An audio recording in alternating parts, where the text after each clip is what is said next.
जहां सवालों की सुई सत्ता के दिल में चुभती है और सच की चीखें गलियारों में गूंजती हैं। आज की खबर ऐसी है कि आपके रोंगटे खड़े हो जाएंगे। चुनाव आयोग ने आखिरकार कबूल कर लिया कि वे प्रधानमंत्री नरेंद्र मोदी और गृह मंत्री अमित शाह से मिले थे और उनके इशारे पर ईवीएम में गड़बड़ी की गई। वोटर लिस्ट में लाखों फर्जी नाम डाले गए और चुनावी धांधली का पूरा खेल खेला गया। यह कबूलनामा आयोग की 1.5 महीने की चुप्पी तोड़कर आया है। लेकिन अब सुप्रीम कोर्ट ने चुनाव आयोग को सख्त चेतावनी दी है कि अगर सबूत नहीं दिए तो मुख्य चुनाव आयुक्त को इस्तीफा देना पड़ेगा और कई अधिकारी जेल की सलाखों के पीछे होंगे। क्या यह लोकतंत्र की जीत है या सत्ता के पतन की शुरुआत? क्या राहुल गांधी अब प्रधानमंत्री बनने की राह पर हैं? इस खबर की सर्जरी करने से पहले एक छोटी सी गुजारिश, अगर आप चाहते हैं कि सच्चाई हर गली मोहल्ले तक पहुंचे तो अभी इस वीडियो को लाइक करें, अपने दोस्तों, परिवार और व्हाट्सएप ग्रुप में शेयर करें और हाँ, चैनल को सब्सक्राइब करें, नहीं तो भारत के संविधान की आत्मा आपसे पूछेगी, तुम कहां थे जब लोकतंत्र दांव पर था? कमेंट में बताएं आप भारत के किस कोने से यह खबर देख रहे हैं और आपका नाम क्या है, क्योंकि आपकी आवाज ही इस देश की ताकत है। अब चलिए इस सनसनीखेज खबर की तह में उतरते हैं।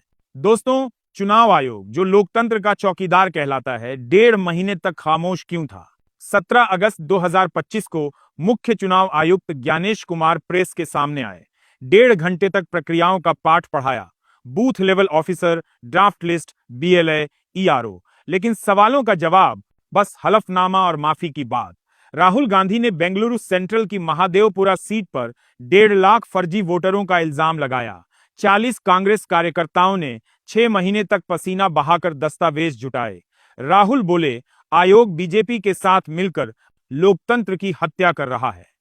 आयोग ने जवाब में नोटिस थमाया, कहा 3 हफ्ते में हलफनामा दो, नहीं तो आरोप निराधार। गजब का तर्क, खाओ विद्या कसम, नहीं तो 3 हफ्ते में खत्म हो जाएगी रस्म। मतलब क्या पहले के सारे इल्जाम निराधार हो गए? क्या यह लोकतंत्र का मजाक नहीं?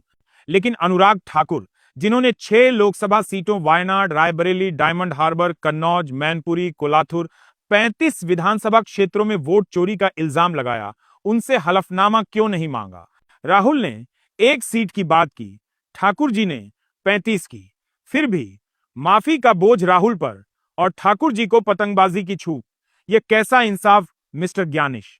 आयोग ने कहा 1-2 गलतियां डीएम ठीक कर लेते हैं, 1.5 लाख गलतियों के लिए सबूत चाहिए। राहुल ने कहा दस्तावेज आयोग के ही हैं, तो फिर सबूत क्यों मांग रहे हो? आयोग बोला 1.5 लाख वोटरों को नोटिस थमाकर एसडीएम ऑफिस में बुलाएं, यह न्याय संगत नहीं।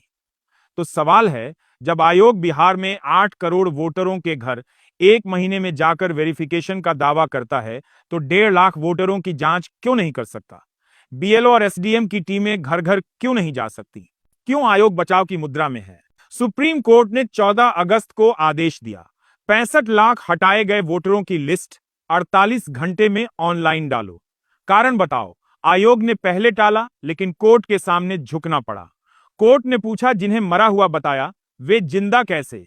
जिनके नाम काटे, वे बांग्लादेशी कैसे? आयोग चुप। बीजेपी बोली ये घुसपैठी हैं। तो 11 साल से गृह मंत्रालय किसके पास है? 65 लाख फर्जी वोटर लिस्ट में कैसे घुसे? अगर सच में बांग्लादेशी हैं, तो आयोग हल्फनामा देकर कोर्ट में क्यों नहीं बोलता? राहुल को नोटिस, लेकिन बीजेपी सांसदों को चुप्पी। यह दोहरा मापदंड क्यों? आयोग ने सीसीटीवी फुटेज न देने का बहाना बनाया वोटर की प्राइवेसी। तो सवाल है, सीसीटीवी किस लिए लगाए जाते हैं? अगर चोरी का इल्जाम लगे तो प्राइवेसी की चिंता चोरी की नहीं। ज्ञानेश जी ने एक उदाहरण दिया, शकुन रानी, जिनके नाम पर 2 बार वोटिंग का इल्जाम। बोले पोलिंग ऑफिसर ने टिक लगाया, लेकिन सीसीटीवी फुटेज नहीं दे सकते। क्यों? क्योंकि बहनों की इज्जत का सवाल है। अरे, सीसीटीवी तो पोलिंग बूथ पर वोटिंग की पारदर्शिता के लिए है। अगर फुटेज डिलीट हो रहे हैं, तो क्या लोकतंत्र की इज्जत नहीं दांव पर? 45 दिन तक फुटेज प्राइवेसी नहीं तोड़ता, 46वें दिन से तोड़ने लगता है। ये कैसी दलील? और अगर प्राइवेसी इतनी बड़ी चिंता है, तो सीसीटीवी लगाते ही क्यों हो?